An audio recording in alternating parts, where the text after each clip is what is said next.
You ready? I Yes? am. Okay, let's do Yes. this. Okay, let's do this. All right. Hello, everyone. I'm Mallory Johnson, 25-year beauty veteran, advisor, and fractional COS. Welcome back to Pretty Equity, where we tackle the real issues facing beauty founders and investors and bring you the answers from the experts behind the deals. There's an assumption most beauty founders make that unauthorized sellers and counterfeits are a problem for the big boys. But in truth, the brands that get hit hardest are often the ones growing fastest because momentum creates a margin opportunity for bad actors before the brand has the infrastructure to respond. This is not necessarily a brand size problem. It's an infrastructure problem. So, in today's episode, you're going to hear about what happens in the market after launch. Who is selling your product, where, at what price, and whether you even know. So, joining us today is Andrea Ram, founder and CEO of a marketplace control firm that reduces revenue leakage caused by unauthorized seller networks and counterfeit exposure. Andrea operates pre-legal in the space before litigation becomes necessary, combining multi-channel monitoring, seller intelligence, and enforcement designed to suppress recurrence, not just generate one-off takedowns. Her three measures of success: offer stability, pricing integrity, and fewer relist cycles. Those are also coincidentally measures of brand equity. So today we're going to cover territories I've seen rarely addressed in depth in this industry before. The mechanics of unauthorized seller networks, what marketplace instability costs at exit, and what founders and investors should be doing right now to get ahead of it.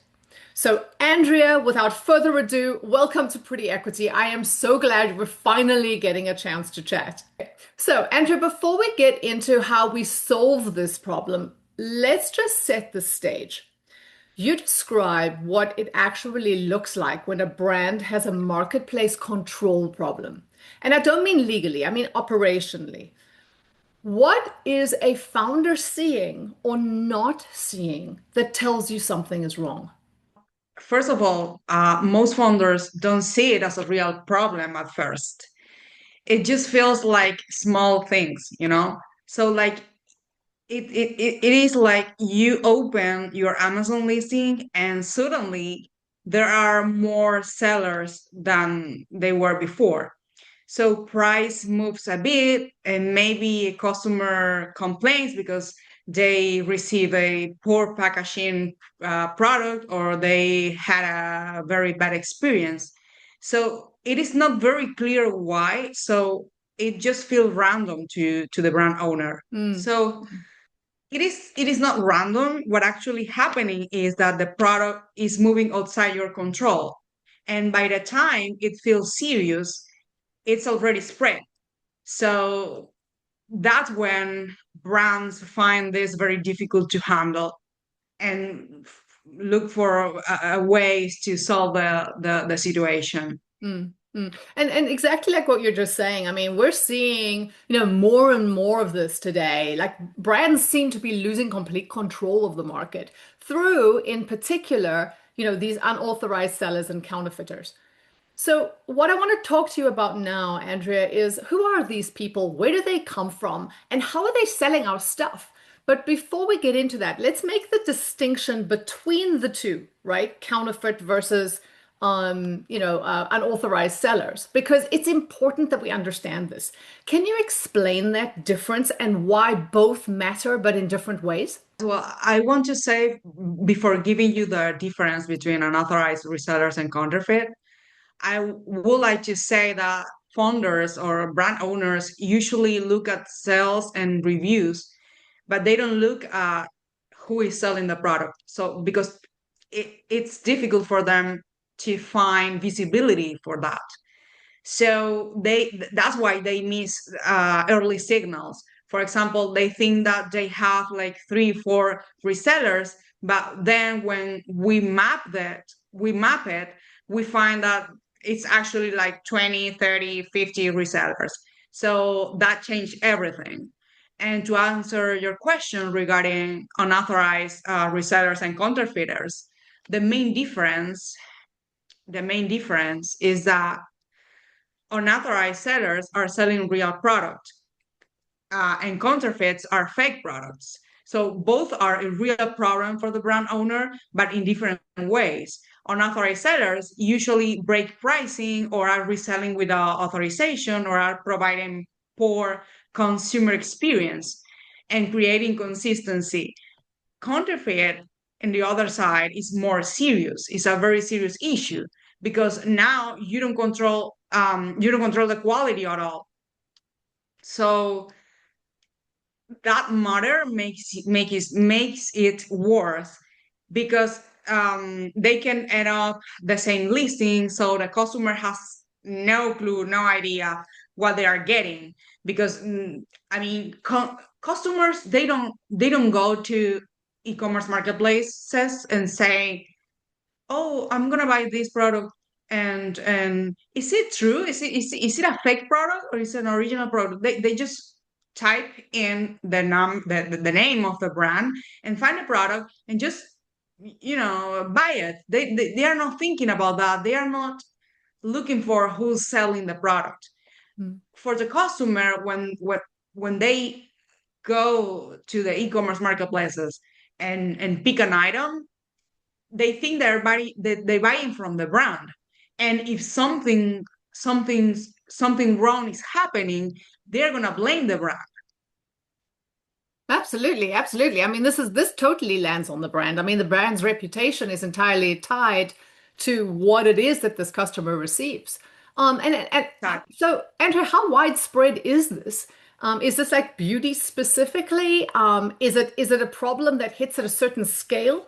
Or, are earlier stage brands vulnerable to this as well? any brand is vulnerable about this, okay? So this is not something that is just happening in beauty. This is something that happens with any brand, okay? But the issue with beauty is that um, we have products that are at high risk of counterfeits and product quality issues. Mm. So it is very common, and it doesn't only happen to big brands. Okay, it starts very early. And yeah, I mean, beauty is especially exposed because products are so small, are easy to ship, and the demand is high. So supply chains are global. So once something starts selling, it spreads very, very fast because the demand is higher. So the product becomes a target for bad actors. For example, I mean, we see it in this way. If your product starts doing very well, distributors and retailers see the demand of that product, and then the product starts moving outside intended channels, and sometimes even across countries. So the brand doesn't see it happening in real time. The final question here that I want to ask you. I'm I'm going to go out on a bit of a limb here and assume that within your answer to me, you're going to start talking about buy box. And the reason I'm bringing it up is for many of the viewers in the audience, they're new to beauty, and they may be new to, online selling. So I just want to make sure everybody understands what buy box actually is. So when multiple sellers list the same product on Amazon, for example, only one of them wins the prominent add to cart button. That's the buy box. So every other seller gets buried under a other sellers on Amazon kind of link. And the problem is that most shoppers never even click on that. Here's the thing though. Amazon's algorithm decides who wins it. And they weigh forces like price, fulfillment method, seller rating, and inventory availability. But here's the kicker. The winner gets the vast majority of sales. And I mean vast majority. We're looking at estimates as high as 80 to 90% of all purchases on a given listing. So for a brand, this matters in two ways. First, you're selling direct on Amazon and an unauthorized seller undercuts your price, they can steal the buy box from you. And second, and Andrea's going to talk more about this, but secondly, even if you don't sell on Amazon yourself, a fragmented offer stack, in other words, multiple unauthorized sellers, all at different prices means the buy box rotates unpredictably and you have no control over what the customer sees, what the customer, or even who the customer is, who they're buying from. I think, Andrea, you mentioned that a little earlier, what price they're buying from, or what condition the product arrives in. Because when a brand loses buy box control, it isn't a revenue problem. It becomes an experience problem for the customer. And at exit, right, that signals to acquirers that the brands don't own their own distribution. So, with all of that said, what does the business impact actually look like behind, well, not quite behind, but beyond price erosion, right? So, how does a business get impacted by what's going on? What's less obvious to founders? And, the things that they might not be tracking, if you understand the question. Yes. Well, actually, you said it very well. Price is what people notice first, and but it's not the biggest issue. As you said before, you look if you are having pricing issues and pricing inconsistencies, you will lose the buy box. So you don't own and you don't control the main offer anymore. So customers get different experiences, but the same product at that time. And but it is coming in different condition, and your retailer and your retail partner, sorry, can get frustrated. So over time, your brands looks inconsistent. So what I mean is that one customer gets a perfect product, for example, and then another one gets something expired or poorly handled, and they both leave reviews on the same listing. So you will have 5 stars in one transaction, and then you're going to have 1 2 stars in the other transaction. Then when brands try to find out what was wrong with that transaction that got 2 stars, they find out that they didn't do that transaction. And Mm, even if brands are doing everything on their side really well, if you have this situation where you are doing it really well in the platform, but at the same time it is another reseller selling your same product that is not doing really well as you, the damage is the same, because the customer doesn't know what's happening internally. They mm, they, they just say that they receive the product as they receive it, and they are not satisfied with the consumer experience they got. mm, And the thing here is that, and I'm not a very fan of this, but sometimes when customers comply about any issue like this one, um, brands tell the customer, "Oh, sorry, we didn't do that. We didn't sell that product. We didn't do that transaction." And the thing here is that it is the brand's responsibility to um, to make sure that they protect their brand, to make sure that people is getting a, a a a good consumer experience. Sorry. And yeah, I mean, it is on the brand side. So platforms are not going to take care of your brand. I know Amazon has many many tools and many options for brands to make sure they are protecting their IP. But at the end of the day, if you don't, if you are not just, chasing everything and monitoring everything to make sure it is right, no one else will do it. Mm, Not Amazon, not any other marketplace. No, I mean, it's your responsibility.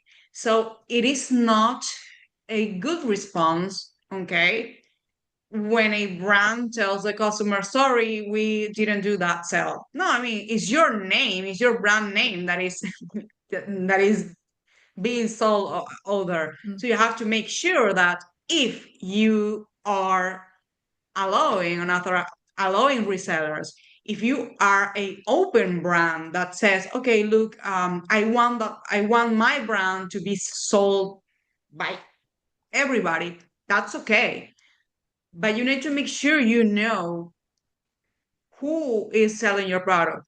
So that's when I recommend to implement like authorization paths. So anyone that is interested in selling your brand, they can go to you and say, "Hey, I would like to sell your product," and then you start. Oh, okay, great.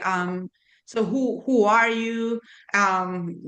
So try to know who else is selling your product. So in that way, you will be more secure. Okay, that you know that the other person that is representing your brand, because at the end of the day, resellers are representing uh the brands. Okay, so you will know that at the end of the day, that reseller is doing a great job, because there are resellers that they provide a positive customer experience.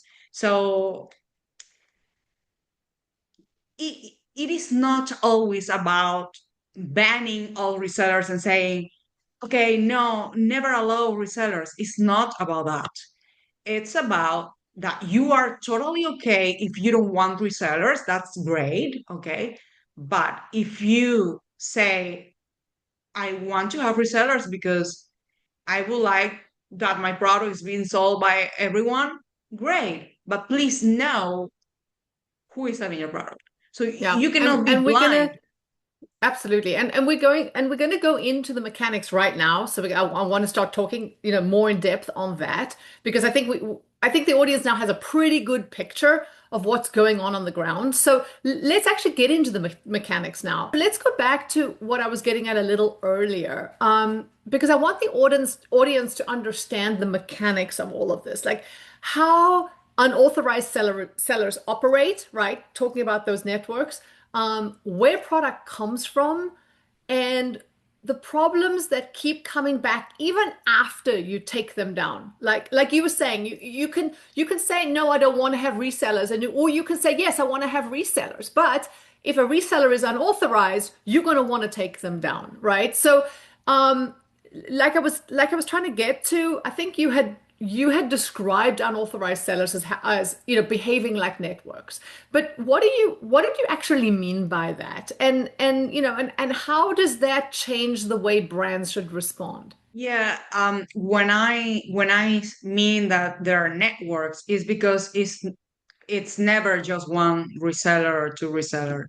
It's usually multiple resellers selling at the same time that may be connected in some way. They can share supply, they release, they move across accounts. So when you remove one, then another one shows up, or the same one, okay? So it feels like it never ends.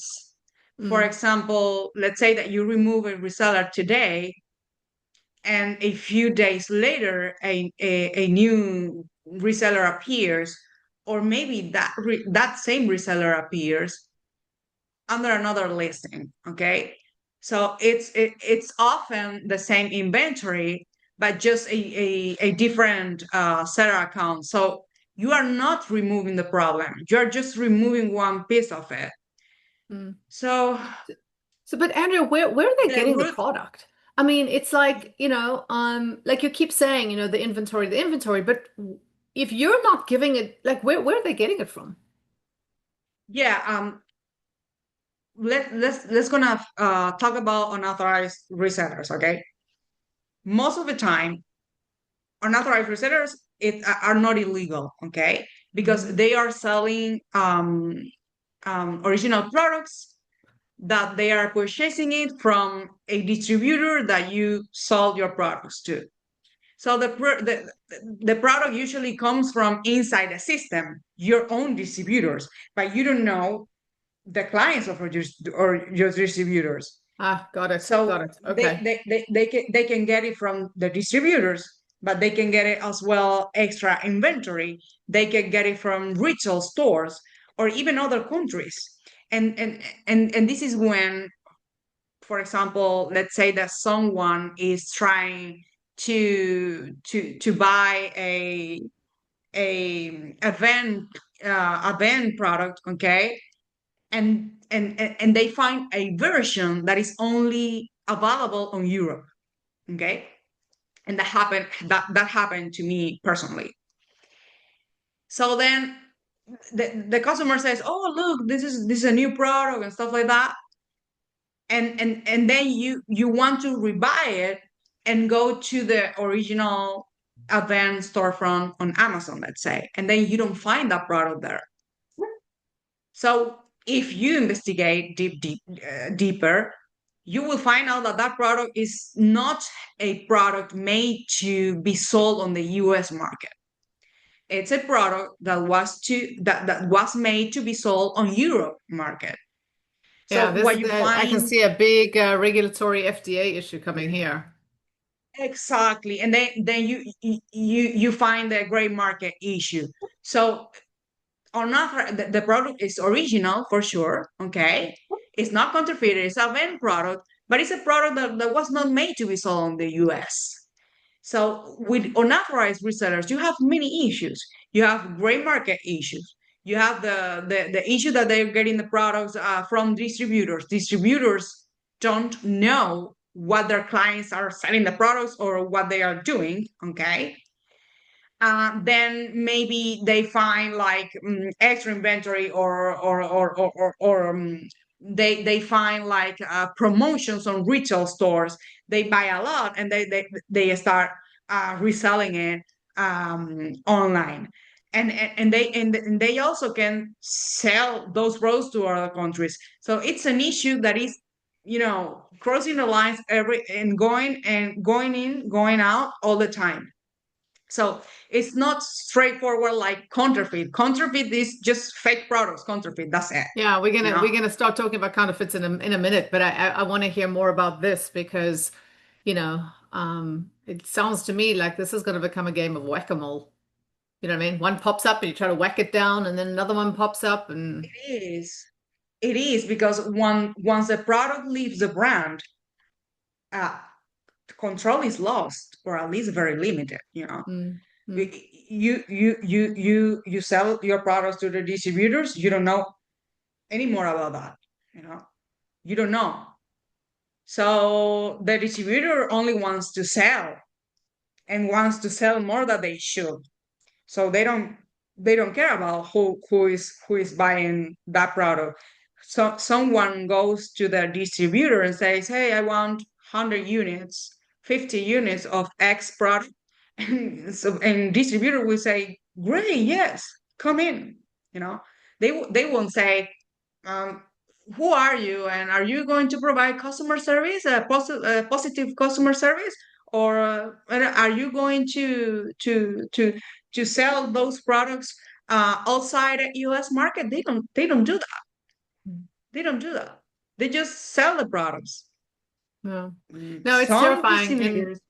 and I mean, look, Andrea, we're going to talk a little bit more about it, in the next segment because, you know, the reason we're having this conversation is not just to scare people, but to actually give people solutions and direction and, and to kind of make you feel like you can take control back. But in the meantime, I do want to pivot here and talk to you about counterfeits. Because, like you said, the unauthorized sellers are one issue, and they're a huge issue. But when you start talking about counterfeiting, That is something entirely different. And okay, so are these the same types of networks that operate in the counterfeit market, or are they totally separate from the unauthorized sellers, the bad sellers? Depends. It depends because and you have different scenarios here because you have the counterfeiters that they know that they are counterfeiting, okay? And then you have those that are selling counterfeit products, but they don't know that the products were counterfeit. So with counterfeits, the scenario it's different, and you have to be very careful, and you have to be very sure that if you point out somebody from counterfeiting, you have to be sure. So counterfeiting, most of the time, those it comes with an investigation behind it, okay? Because you have to do test buys, you have to find out what is the product coming from. You have to investigate the reseller. You have to see if that reseller has is infringing other trademarks. You have to investigate before telling or accusing the person from selling counterfeit. Okay, so at most of the time, counterfeits are seen first as unauthorized resellers because you don't recognize them. Okay, then when you investigate, you can find out if the product is counterfeited or not. Okay, but also brands know, sometimes they know very well how if the product is counterfeit or not, because counterfeits most of the time happen with brands that are very big, okay, and brands that are actually a target to be counterfeited, okay. For example, Nike, and everyone wants to counterfeit to counterfeit Nike products, okay. So if you make an investigation online, you have many reasons to doubt and think that maybe 30% of that merchandise that is listed may be counterfeit because you don't recognize them, the resellers. But on the other hand, you don't have a brand that is very big like Nike is, and then you find out like 50 resellers. Your first thought is not that the products are counterfeit, because there are not enough reasons to counterfeit that. The main thought that you are going to have is that my distributors are reselling the products to other people that is reselling without my permission. Okay, so I want to know who are those sellers, but you don't think that the products are counterfeit. I don't know if you No, no, follow this I idea. hear you. I hear you. And I mean, I know that you're using Nike as an example, but I'm thinking, in the beauty Mhm. industry, because it is so Mhm. regulated, you know what I mean? It is an FDA regulated. I mean, yes, of course, it's FTC too, but it's an FDA regulated industry. You know what I mean? It's terrible. Like trying to figure out, I mean, there'll have to be tells. You know what I mean? Like with all counterfeits, there are tells, but the problem lies in a customer who's maybe a new customer who's never bought your product before.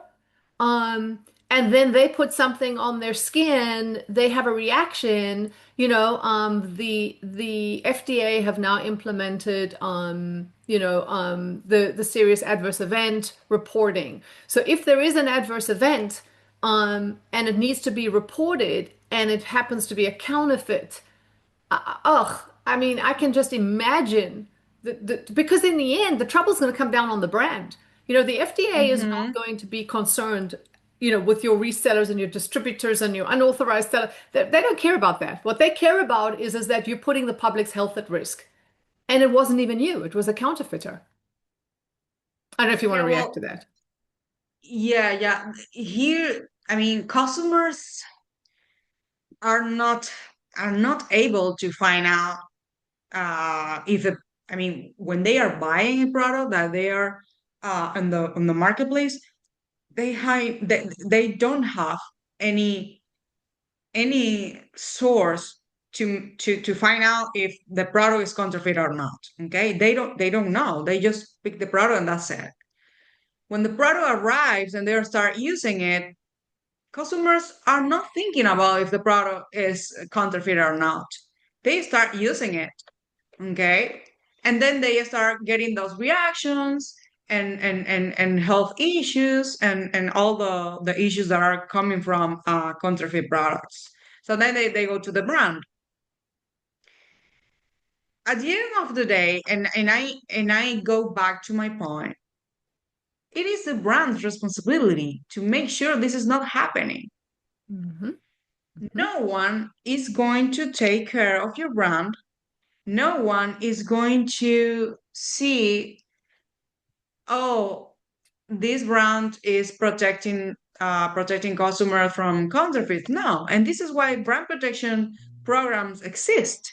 Okay, it's like if you go out without insurance, you know, if you are driving without insurance, I mean, is I'm not saying that you're gonna crash tomorrow and right now, but it's just responsibility that you have insurance, you know, Yeah, because if yeah. something happens, who are you going to blame? Yeah, no, absolutely. And like I said, Yeah. we're going to touch on that in a little bit. But so I want to just talk to you about platforms here because, platforms like Amazon and TikTok Shop have their own seller policies, right? And they have, or at least they claim that they have seller policies and enforcement mechanisms. But I need you to kind of honestly walk us through this here because how effective are those platform level enforcements? Like in practice, are they effective at all? Like how limited are they? Yeah, platforms to have systems, and Amazon is doing to me is doing so. They are always saying that they are doing it really well, that their IP initiatives are going growing up, and name it. But they work at a scale. They only react to problems. They don't prevent them. And the key and the success point here, it's prevention. And I know people is used to fix problems, not preventing them. Okay, and that's totally fine. But in order to have a successful uh, brand protection program, okay, you want to treat it as a preventive approach, okay? And I know many people don't like that, but that's the truth. I mean, see it like you eat well because you are preventing from having an illness in the future. This is the same way brand protection works. So if you're not working preventive, then it's more difficult for you to know where the product's coming from because you don't have control. You don't know anything. You are blind until all problems come in. So even if you remove a reseller, the reseller will come back because you are just fixing problems and chasing and fixing problems, but you are not going against the root cause. For example, you report a reseller right now, Amazon, because Amazon is doing really well, Amazon removes that in response to your complaint, okay? But the source of inventory is still there because you're just attacking the listing. You don't know what's going on behind it. So then a new reseller appears with the same product or with other product. And then you say, oh my God, another one, and then you remove it again, and you don't know where they're coming from. You just remove it. Okay, oh, it's fine. And then they come back again and you don't know. So the key issue here is prevention, controlling where the products where your products are being sold and who carries your product. You need to have identify all point of distributions that you have, and if you can, you want to have a very very great relationship with your distributors, because tomorrow your distributors are going to be your friends. You will need them because you will say, hey, I assume I'm having this issue, and I assume that most of your clients are reselling online, and we don't allow resellers online. We don't care that your customers sell my products on their retail stores or any other place, but I don't want them to compete with me on Amazon or compete with me on TikTok. And why the distributors will say why? Well, for these different reasons. First of all, they are not providing the same customer experience that I'm providing. Second, warranties. I mean, I cannot provide a warranty to a product that I didn't sell because I don't know how it was stored. I don't know if the product is expired or not. There are mm, many points here. It's not only about um, that a brand is just angry and say, "Oh, I don't want resellers." No, there are many points to consider when a brands decide to not allow a reseller. Here's my thinking. Okay, so we kind of understand the lay of the land, right? We understand Mhm. now this is the landscape, how these networks exist, how they operate, where they're getting our product from, right? And and how the platforms are dealing with it or not dealing with it, right? But I want to just pivot here for a minute and get into what we can actually do about it, because we've started talking about this a few times now, and there's a meaningful difference between issuing a takedown and building actual marketplace control, which is, I think, what you were alluding to. So let's get into this, Andrea, from the operational standpoint. I want to get into the operational core of the conversation now and explore the methodology, right, behind everything. So not as a pitch, but a framework that the audience can understand and evaluate. Because most brands, when they find an unauthorized seller issuing, they'll do exactly what you just said. They'll issue a takedown, right? Or what I said earlier, they'll start a game of whack-a-mole, right? Every time one pops up, they're gonna whack it and hope it goes away. But as you just described, that's not what happens. So why isn't that enough? And why does the problem keep reoccurring even after we have whacked that proverbial mole? Like why can't we make it go away? Takedowns are not the solution, are part of it, but not the whole solution. So to me, and that's what I always say, takedowns are not the main solution, and also there you cannot take down everything you see, okay, because that's not fair. You cannot say, okay, I don't want resellers take down. No, because if you didn't create a system in where you can control the whole supply chain, sorry, if you don't create that system and then you let resellers coming in, you cannot someday and say you cannot come up someday and say, okay, I don't want any reseller, and then start taking them down. That's not okay. Okay. So this is why I always mention that you have to have a brand protection program in place since the beginning.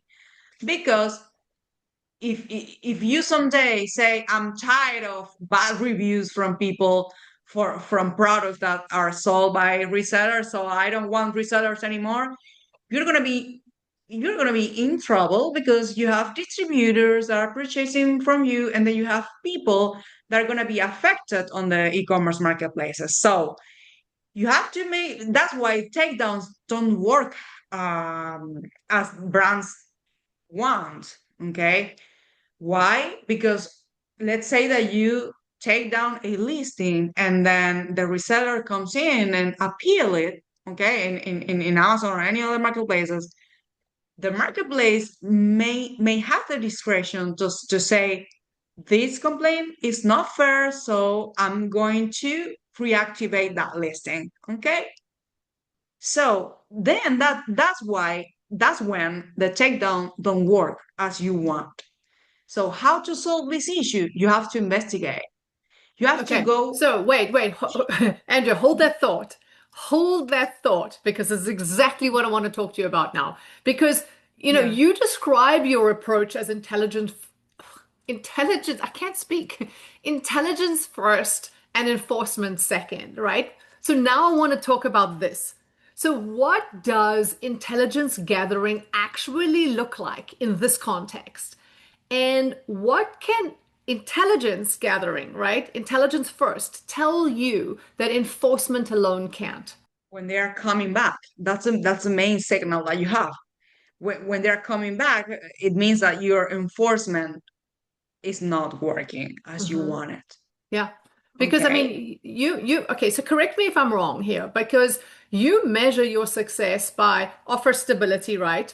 Pricing integrity, and then fewer relist cycles. You know what I mean? Not by takedown volume, as you just said earlier. Um, so Mhm. if I'm correct in my understanding of that, can you explain why those are better measures and what it looks like when a brand is actually making progress?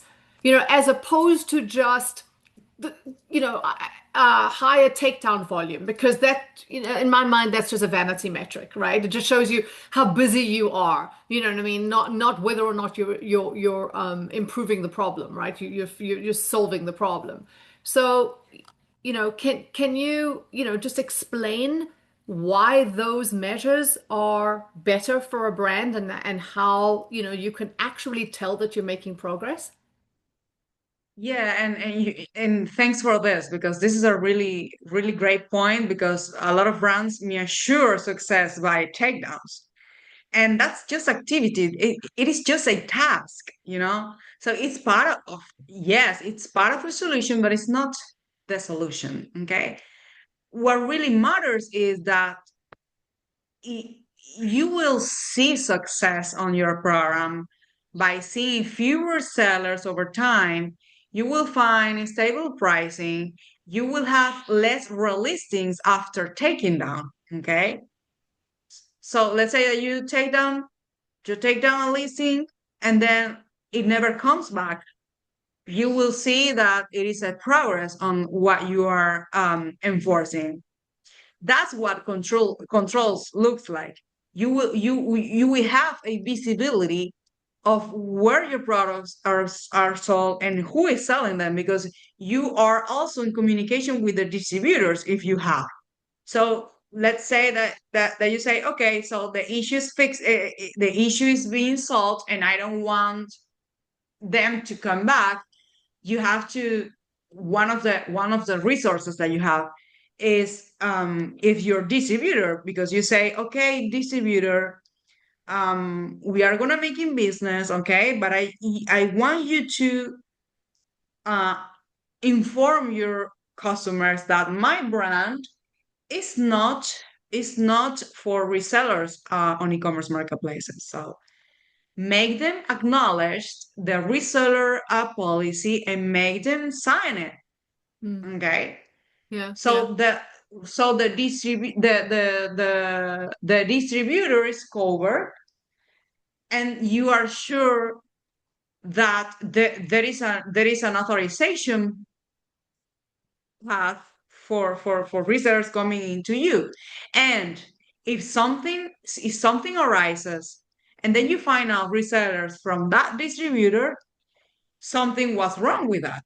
Mm. Okay, but and then if you want to go to the litigation someday with your lawyers, because the issue is not solved, you have a whole record of actions you made to make sure that that reseller that reseller is out from the resellers list. Okay, so that's where you see that your program is giving results, is giving positive results. You see favor sellers over time, you see stable pricing, you list less relisting, you see less relistings, the bad experience and the poor customer experience decreases. Okay, and then you end up having more revenue, and then you even have more visibility and record of what's happening with your brand online, because you will have an ongoing communication with your distributors as well, that they are doing their job, that they are protecting your brand as well, that then you will have a whole record of your brand protection initiatives. Okay, and at the end of the day, and this is some that this is another thing that I always recommend. Brands have to encourage their customers to know where the product where they are buying the products from. There are a few brands that warn their customers about the potential risks of purchasing counterfeits and from unauthorized resellers and having poor consumer experience. So yeah, that's what I wanted to add. No, no, that's perfect. That's perfect because I want to continue down this, this path of marketplace control. So right now, can you explain what MAP policies are, MAP? Because, many of the people who may be watching this are new founders, right? And have never done this before. So they don't understand the basic concept of what it is, what it's not, okay, why it matters, and why the enforcement policies, or what the enforcement policies are or aren't. Right. So can you just go through that in just for those people who are new? What are MAP policies? This is something that brands use in order to not compete directly with their own products. Okay, Which you would imagine is that's important. yeah, exactly, because other if someone else is selling your products at a lower price, why you will want to have resellers? Okay, Yeah, the the main use. definition of map. Yeah, yeah, Yeah, yeah, yeah, that's the main use of MAP policies. yeah. Okay. And and in addition to MAP policies, and this is something that I because here's the thing. Many brands think that they are covered with a MAP policy. So they provide the MAP policies to the distributors, and they say, okay, yeah, they already have the MAP policy or the MAP agreement, so I'm totally fine. And you're not totally fine with that. You have to have a brand protection policy in place as well. It's not the Okay, same so as what MAP you're policy. basically saying, sorry, Andrea, I'm going to interrupt you here for a second, just so that we're following. So what you're basically Yeah. saying is that for all of those who think the map policy or the map agreement is their safety net, it's not. Yeah, if you have a MAP policy, you are enforcing your pricing strategy, okay? Because you don't want to compete with other resellers for your same product. That's fine. But it doesn't cover the brand from resellers, from counterfeits, from unauthorized listings, from taking the pictures from your own So this website is and this is using not them this is to. not an insurance policy, is what you're saying. It's something completely different. Correct. Yeah. MAP policy is just for pricing. So you provide guidelines to distributors and resellers in the way you want them to charge your own products because you don't want them to compete with you. Okay, Okay, that's understood. one thing. The other thing is the brand protection policy in place and also authorization paths for anyone that wants to come to you and resell your products. Not all brands are doing this, okay? And many brands think that only by providing the map policy to distributors, they think that they are covered, and it is not. They they are recommended to attach a brand protection policy or a brand protection agreement to that map policy. So brand protection key points and map points are together. So then you are covered. Another thing that helps brands very well is not only having the map policy to be provided to the distributors. It is a path to get authorization. It can be on your website. It can be a authorization sheet that you provide to the distributor and say, hey, anyone that is selling my product, it's required to sign this agreement, and then you're going to send it to me because I want to know who is going to sell my product and where. Okay. So yeah, you say, okay, well, my client X is buying from me road products, for example. Okay, you provide that reseller, you call it agreement, you call it no, you call it the way you want. But that person that is going to sell your product has to put their information there, and then it goes back to you, and then you will know when you go online and see random resellers and you find, oh, I don't recognize that reseller. Oh, maybe it is authorized. Then you go to your record of authorized sellers and you say, oh no, yeah, this reseller is working with distributor X. Okay, so it is supposed to be authorized. So we are not going to file a complaint against that reseller. You know what I mean? Mhm. Because you Yeah, yeah, already yeah. have visibility of everything. Yeah, yeah. Makes And perfect sense. yeah, Hmm. and then you are not going to be in trouble for taking down that reseller because you are not taking it down because you recognize it. You know that reseller was previously authorized by this distributor. So it is a whole system. It is it is time consuming, and this is why a lot of brands they don't do that, or they do that in a poorly way or in a wrong way, or they are only using like atomized tools to take down listings like crazy, or do some data scrapping from marketplaces.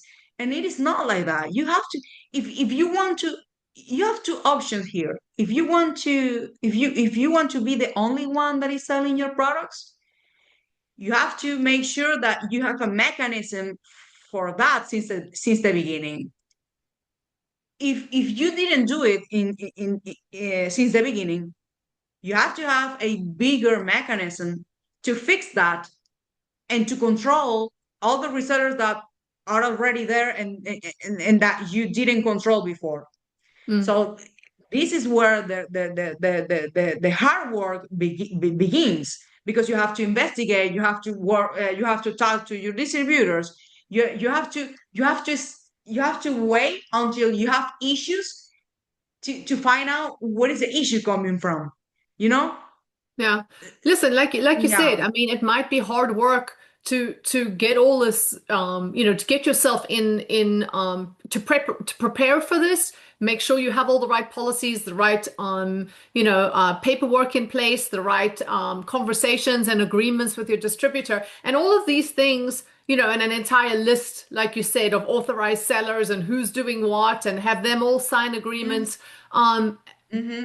but if you don't do this kind of work up front, I think that the payoff for putting that kind of work in is going to be worth it, because the consequences, I think, are far greater than the amount of work that you're going to have to put in. But, I just want to spend some time here, Andrea, and use this part of our conversation to connect to my core concern, and that's what marketplace instability actually costs for brand equity, for exit valuation, and for diligence. So when an acquirer looks at a brand, right, and looks at their market presence, right, looks at them, in the whole scheme of the marketplace, and sees that there is actually a compromised offer stack, what does that tell them about the business? Because to me, that just screams we've completely lost control of our distribution. Yeah, you said it very well. This is part of the brand. This is part of the brand value. When investors see this, they see a lack of control. I mean, how you can explain me that you don't know that you don't know who is selling your own brand on the marketplaces? How you can explain me that you haven't fixed the situation where you are competing with your own products? So how can you tell me that you have many sellers and you don't know and how can you tell me that you have unstable pricing and you have messy listings? So it makes the business look less predictable because when a brand is a target for investors, the main thing here is that the revenue and the success of that of that investment it's predictable.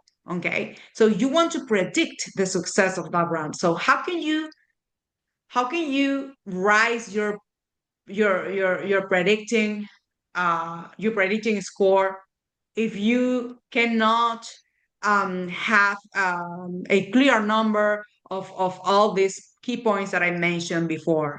Mm. No, So absolutely, absolutely.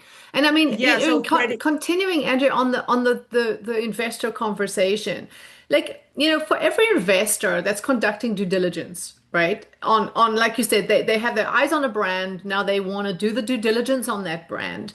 What should they actually be looking at to access, or at least to figure out whether the brand has real marketplace control or just the illusion of it, right? Because when I do diligence with clients, it usually centers around like the authorized sellers, things like map enforcement, and then other agreements or insurances, I don't know, network audits, stuff like that. What should these investors be looking at the diligence stage?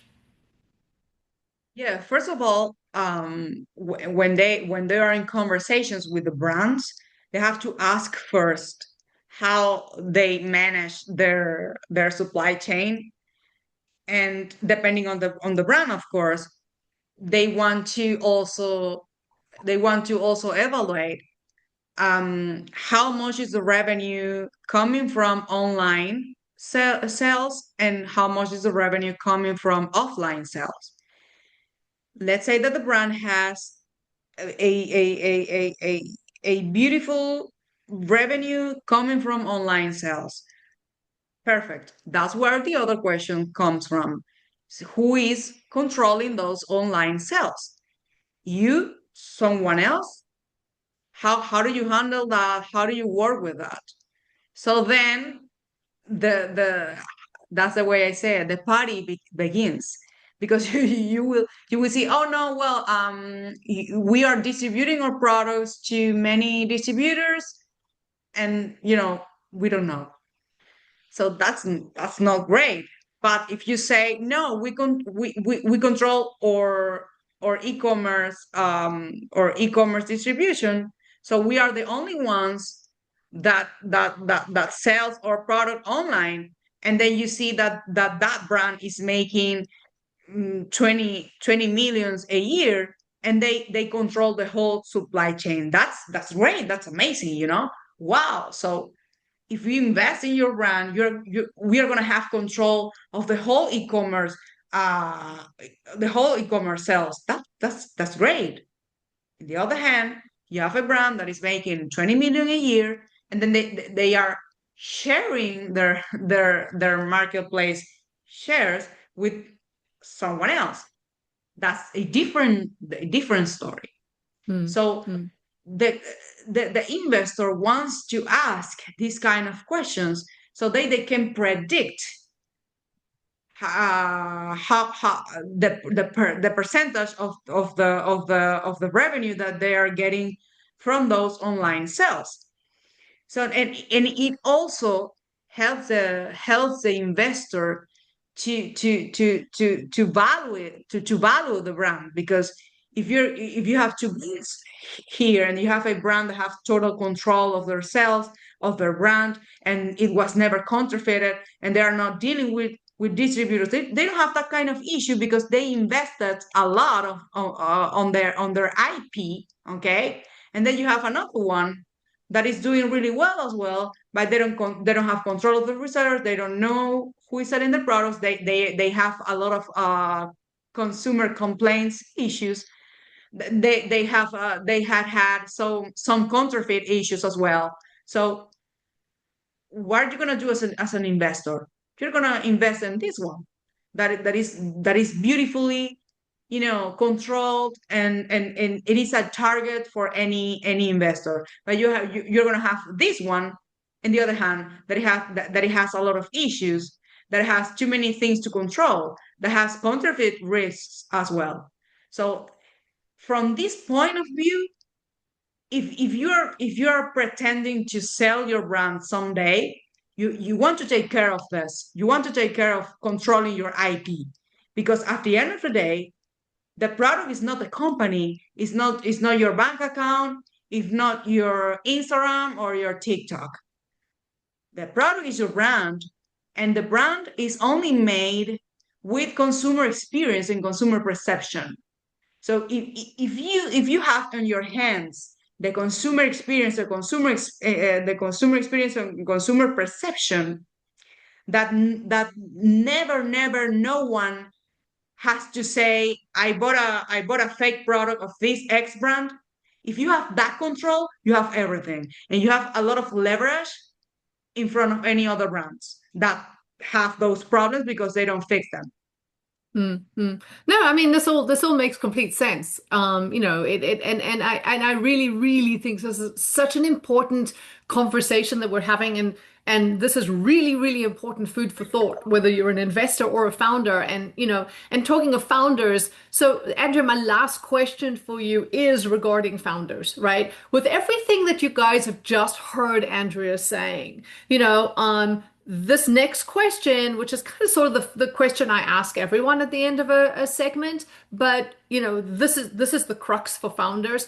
Andrea, what I'm talking about, like this week now, not this quarter or next quarter. I'm talking about this week. Um, what can founders start doing today? What can brands do now, this week, today, to start getting a clearer picture of how exposed they actually might be? First step, simple. Understand who is selling your product and where. That's the first thing. You want to understand who is selling your product and where. If you have a lot of distributors, you want to talk to your distributors and find out who are they working with. Maybe implement a brand protection policy. If you don't have it, you can implement it and say, okay, you communicate with the distributor and say, look, because we have a lot of resellers and we have a lot of supply chain points of my product. We would like to implement a brand protection because we would like to be in touch with who is selling our products. We want to know.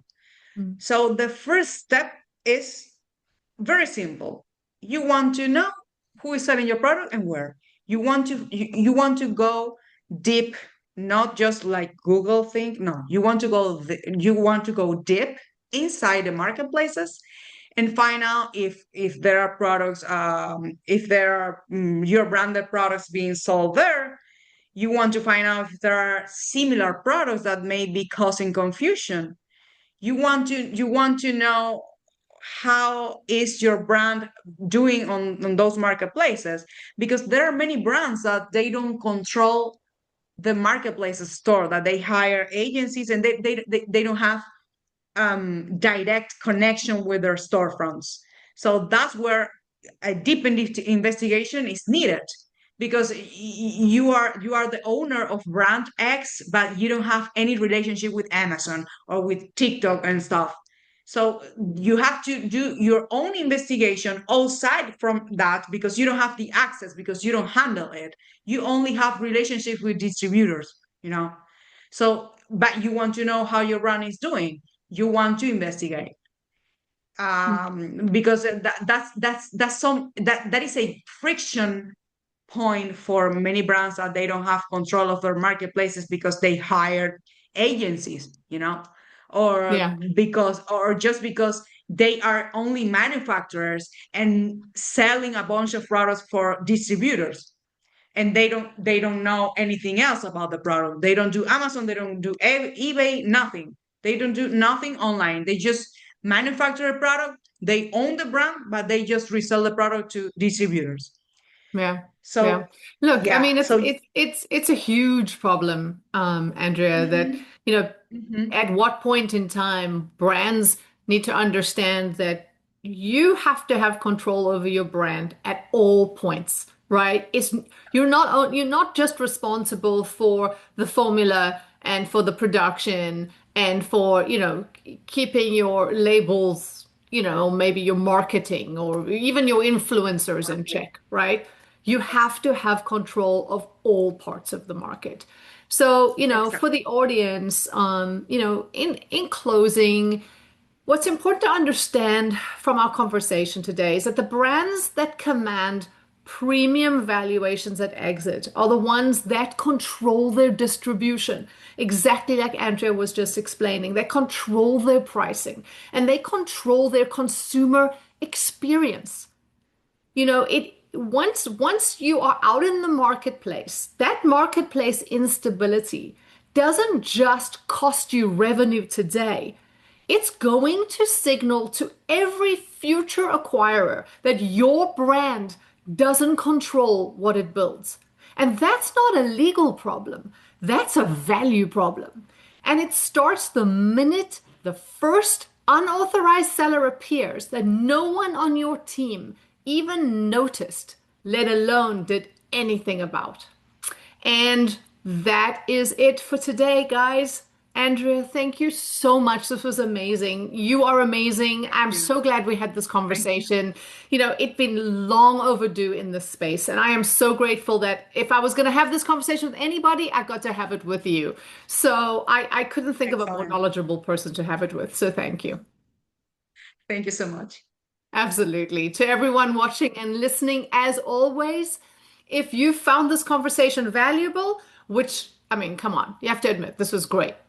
Please like it, share it, and subscribe to Pretty Equity on YouTube and Spotify.